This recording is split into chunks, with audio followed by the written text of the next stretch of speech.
Welcome to Hope is Here. My name is Greg Horn, and obviously we want to bring hope. That's what we try to do here every day. We've talked about a lot of topics, from what happens when you get cancer and financial struggles and being single and death of a child, a spouse, just on and on, Lord, but how Jesus is with you during those times. And we're coming up on anniversary, the 12th anniversary of a day that I know I won't forget, and our guest today, I know he never will forget, August 27th, 2006, when Flight 5191 crashed at the Lexington Bluegrass Airport as it was attempting to take off.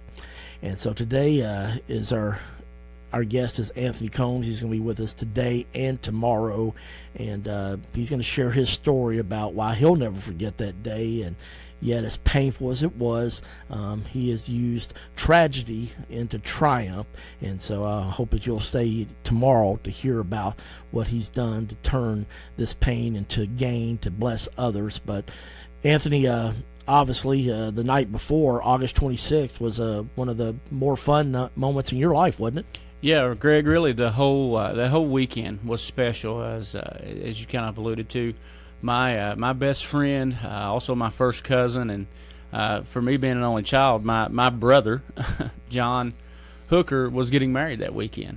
John and I were born 10 days apart, and just grew up together, doing everything that we did. We grew up together, and it was all together. So those 2 days prior, we had wedding rehearsals, and we had one of the most beautiful weddings. And I'm a guy saying that, so it was just one of the craziest, most beautiful days you've ever seen in your life. All of our friends and family and just people gathered from, all across the country because of his baseball career. Guys came in from everywhere to be a part of this event, and we had this beautiful storybook wedding on Saturday night that we just got to be a part of, and it was really just a special night for us as a family, and for he and I as brothers and friends. We just we got an opportunity to spend this super important day in his life together, and we got an opportunity to just be there for one another. I made sure that his shoes are in the right place, and his he got delivered to the places he needed to be. And of course, as always in my life, he always drove me to be just a little bit better and a little bit stronger than I was the day before. So yeah, it was a super special day on the day of the wedding, beautiful night, and you could just feel the presence of God all around everybody there. Obviously, we didn't know the whole reason why it was so strong, but it was a special night, most certainly.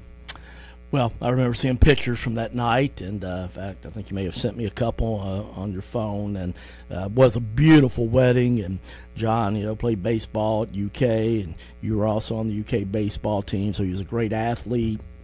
Married a beautiful young lady, Scarlett, from the London, Kentucky area, so they grew up together, knew each other, Mm-hmm. and so it was just two beautiful families coming together, and a beautiful outdoor wedding. The weather was beautiful, and I agree with you, even though I'm a man, it was just the pictures I saw that you showed me that night, and since then it was just an incredible day.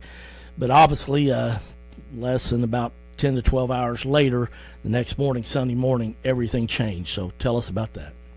Yeah, so Sunday morning, they were headed out for their honeymoon, going to Disneyland out in California. Scarlett was a huge Disney fan, and they were going to board a plane in Lexington, go to Atlanta, and then go from Atlanta to Anaheim for their honeymoon, spend a week at Disneyland. And so Saturday morning for me was just going to be a normal, my big job was to take his tux back and go to church that morning, like always. And so I got up that Sunday morning, and jumped in the shower, and had a lot of family that had stayed over. They were going to come to Northeast Christian and worship with us that day.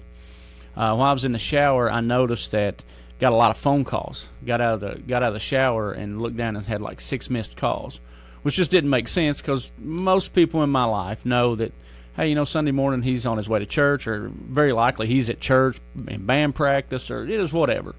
And I started looking at them. It's numbers that hardly ever call. One of them more specifically was my cousin Adam, John's brother.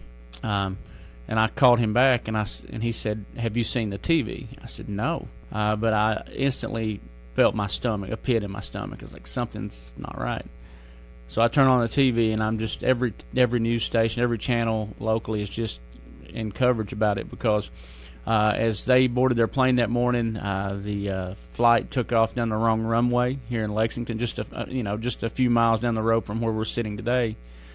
Took off down the wrong runway and didn't get enough clearance in the air before it encountered a fence and caused the plane to go down and crash, less than 500 yards from where it took off.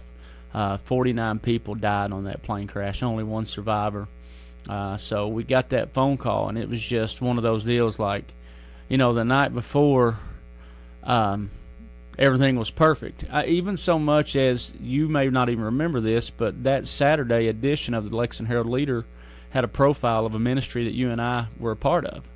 And Keith Madison, the baseball coach at UK, comes up to me at the wedding, and he says, "Man, I am so proud of you for letting God use you." And at that moment, you're like, life can't be any better. One of my heroes has just told me, "I'm proud of you.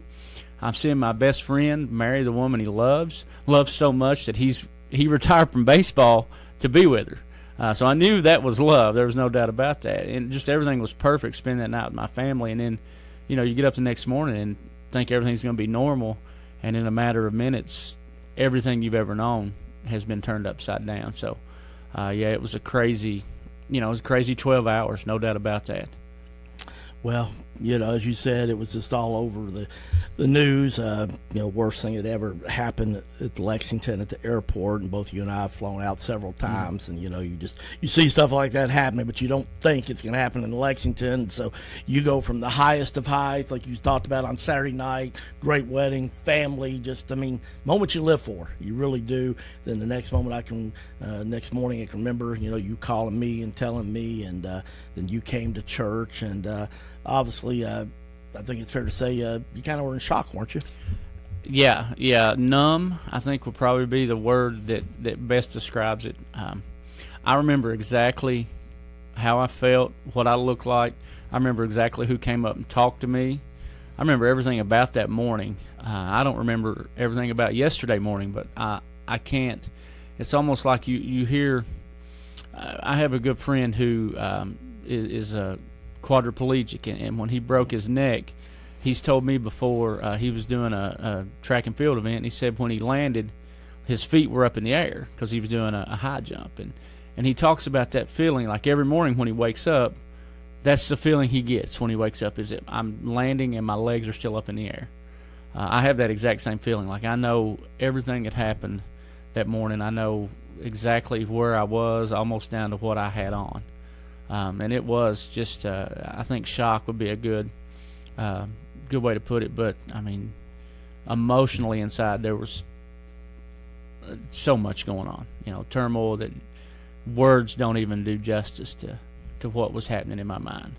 Well, and then the amazing part about it was obviously impacted you, which, you were part of our church family at Northeast Christian. We were a really growing, thriving church of about 1,500 people every weekend then.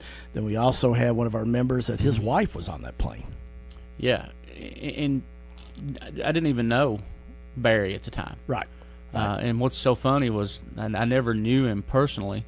But he and I served communion together, usually down the same row. That's right. That's right. So, about that. And then all of a sudden we find out that we're forever linked by just, a simple, honest to goodness, a simple mistake that someone made. I don't think it was a careless mistake. I just think it was a real simple mistake that someone made, and it links you forever. Well, it really does. And, we... Barry, you just put our arms around him too, and obviously the church, like anything, Anthony has its problems and things like that, and yet I tell you, when life gets hard, and especially when you have devastating moments like that, to me, there's no better place to be, is there? Oh no way.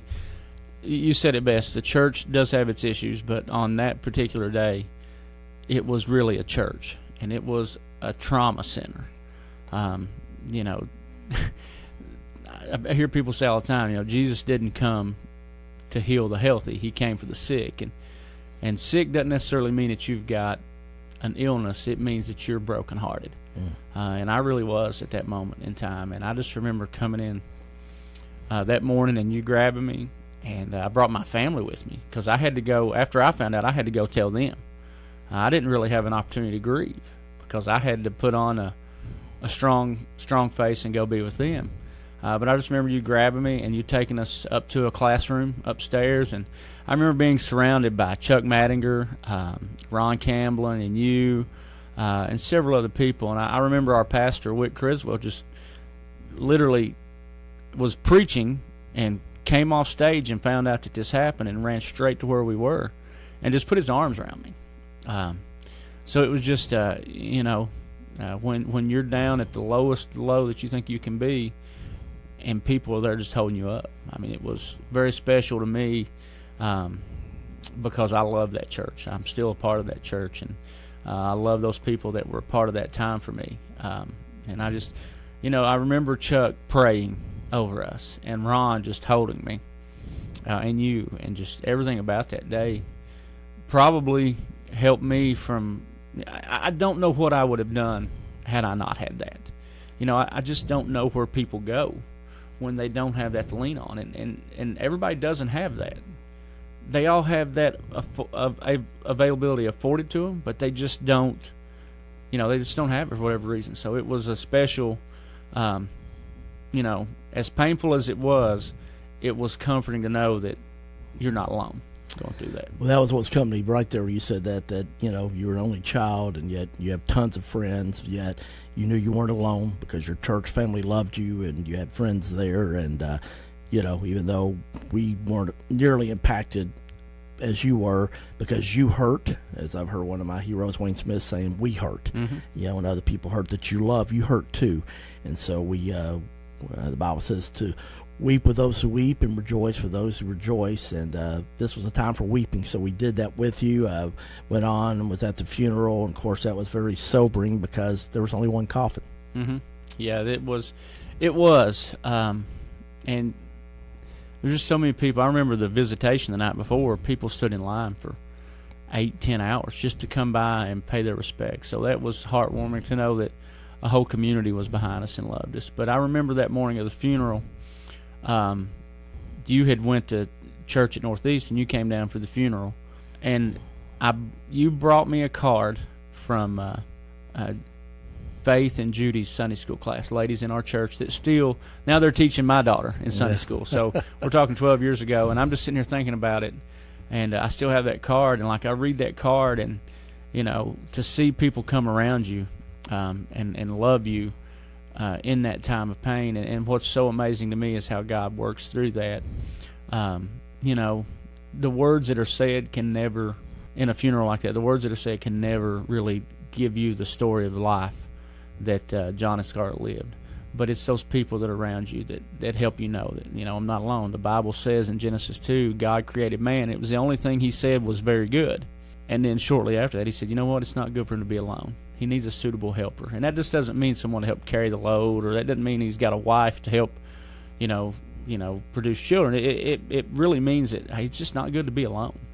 The beautiful thing I can say about that, as painful as it was, there was never a moment in the past 12 years where I've ever felt like I was alone.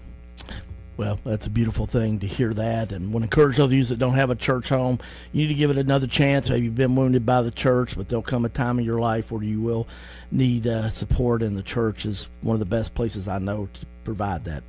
Well, we've had to talk about the heartbreaking part of the crash of Flight 5191 as we come up on the 12th anniversary of that. So it happened on August 31st. So, but we're going to get to the hope side, the triumph over tragedy, and what God's done in Anthony's life to honor his cousin John Hooker. So we hope you'll tune in with us tomorrow. I'm Greg Horn with Anthony Combs, and this is Hope is Here.